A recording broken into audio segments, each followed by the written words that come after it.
Irmãos e irmãs em Cristo, o Evangelho de hoje é muito direto e muito prático.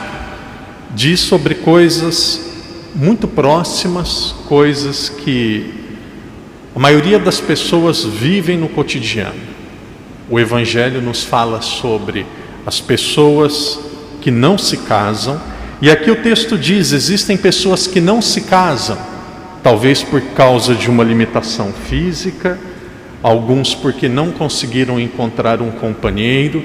E o texto diz também: existem pessoas que não se casam por causa do amor ao reino dos céus. Quem puder compreender, compreenda. De certa forma, mesmo que muitos biblistas discordam, o texto está falando da vocação à vida celibatária. Os padres, as irmãs não se casam com um homem, com uma mulher, por amor ao reino dos céus. Mas o principal conteúdo do Evangelho de hoje é o matrimônio. Um texto polêmico, um texto difícil, que o padre não vai escapar o desafio, e eu gostaria de refletir com vocês. O texto de hoje nos diz sobre a indissolubilidade do matrimônio. Então nós vamos dividir essa reflexão em duas partes. A primeira parte da reflexão é para aqueles que estão casados. O que é necessário? Claro, não existe milagre, não existe um remédio, não existe uma fórmula mágica como se fosse para fazer um bolo. Mas nós vamos ver alguns pontos fundamentais para que um casamento ele perdure. E depois o segundo ponto para aqueles que estão na segunda união matrimonial, para aqueles que por algum motivo se casaram e o casamento, como o padre disse agora, por alguns motivos o casamento, infelizmente, ele não perdurou. Primeiramente, para aqueles que estão casados. Quando um jovem vem conversar comigo dizendo assim: padre, eu quero me casar. Normalmente os jovens pretendem se casar por causa de uma atração física. Ele é bonito, ela é bonita, me atrai, é charmosa, eu gosto do jeito dela. Nós deveríamos fazer esta pergunta, claro, aqueles que são chamados ao matrimônio: daqui 50 anos, eu terei prazer em conversar com esta pessoa, em ser eu mesmo, sem brigar? O casamento, antes de mais nada, é uma amizade. A maior parte do tempo o casal vai passar conversando. Muitas pessoas se casam por causa da vida íntima. Eu não sou casado, eu não sei disso, esse não é o meu assunto, mas eu ouço as pessoas, eu tenho experiência, eu estudei. Uma pessoa que se casa por causa da vida íntima, ela vai se frustrar, o tempo passa, isso não é importante mais. Isso deixa de ser algo fundamental e relevante para o casal. Primeira característica, quando você vai escolher alguém: você é amigo desta pessoa. Você consegue ter prazer em conversar com esta pessoa. Você se sente bem ao lado desta pessoa. E aqui existem duas características que são fundamentais para o matrimônio. Primeiro delas, ou a primeira delas, confiança. A confiança é a base de tudo. Quando acaba a confiança, o casamento está arruinado. Alguns podem dizer assim: padre, é possível reconquistar a confiança? Claro que é possível, mas é muito difícil. Por isso, confiança é a base de tudo. E tem muitas pessoas que pensam que traição é só beijar outra pessoa, trocar mensagens sensuais. Não, traição é você não ser sincero naquilo que é fundamental no matrimônio. Estou acompanhando um caso, não é de Macau. O marido faz dívidas e dívidas e dívidas, e a esposa recebe mensagens humilhantes: o seu marido acabou com a minha vida, o seu marido acabou com a vida da minha família, porque eu emprestei dinheiro, e agora nós não temos dinheiro, porque nós confiamos nele. Isso é traição, isso é traição, isso é adultério, isso é mentira. A confiança é a base de tudo. Por amor de Deus, você que é casado, faça de tudo para que o seu cônjuge não perca a confiança em você. E aqui o padre não está dizendo que precisa ser perfeito. Não, casamento não é um relacionamento entre duas pessoas perfeitas. Casamento é missão. Uma pessoa que vai se casar, ela precisa ter clareza disso. Casamento é céu na terra? Não. É inferno na terra? Não. Casamento é missão. Mas a base é a confiança. E o segundo, é um relacionamento de mão dupla. A esposa, e aqui para os homens que nos acompanham, a esposa não é sua empregada. A esposa não é sua serva. Tem muitos homens que tratam a mulher como se fosse uma empregada. Tem que lavar, tem que passar, tem que ter vida íntima, tem que cuidar dos filhos, tem que pôr o dinheiro em casa. Ué, que isso? Que abuso que é esse? Quem que vai aguentar uma vida dessa? Casamento é uma vida de mão dupla. Os dois se ajudam, os dois se complementam.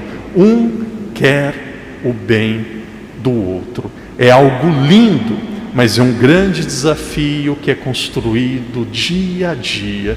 E agora algo que é fundamental. O padre começou falando sobre o matrimônio e eu termino a reflexão sobre, para aqueles que estão casados, dizendo isso.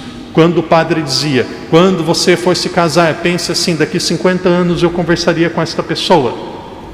O amor, a paixão, aquela atração, isso acaba. Isso passa. Me recordo quando eu estava no seminário, um formador disse assim para nós seminaristas: se você se apaixonar por uma mulher e quiser deixar o seminário, não seja parvo, não seja tolo, não seja estúpido, porque uma paixão não dura mais do que 2 anos. Depois de 2 anos fica o amor, a paixão, aquela atração, isso daí passa. Por isso, fundamental, diálogo. Diálogo. Diálogo. Por isso que a igreja não permite que criança se casa. Por quê? Porque criança, ela faz aquilo que dá prazer, não aquilo que é certo. Diálogo. Diálogo. O padre também diz algumas palavras para aqueles que estão numa segunda união matrimonial. É um assunto muito delicado e muitas pessoas sofrem. Quantas pessoas que vêm à igreja gostariam de receber a Eucaristia, não podem receber a Eucaristia porque estão numa segunda união matrimonial. E aqui eu gostaria de dividir esse grupo das pessoas que não podem comungar porque estão numa segunda união matrimonial, dividir esse grupo naqueles que atacam a igreja, criticam a igreja, ofendem a igreja, e naqueles que estão procurando uma solução para resolver o problema. Primeiro, existem pessoas que dizem assim: a igreja não é misericordiosa, a igreja não é acolhedora, a igreja não abre os braços para os outros. Querido, um dia você foi no altar e disse: eu prometo ser fiel na alegria e na tristeza, na saúde e na doença, até que a morte nos separe. O que a igreja fez? A igreja aceitou a sua promessa.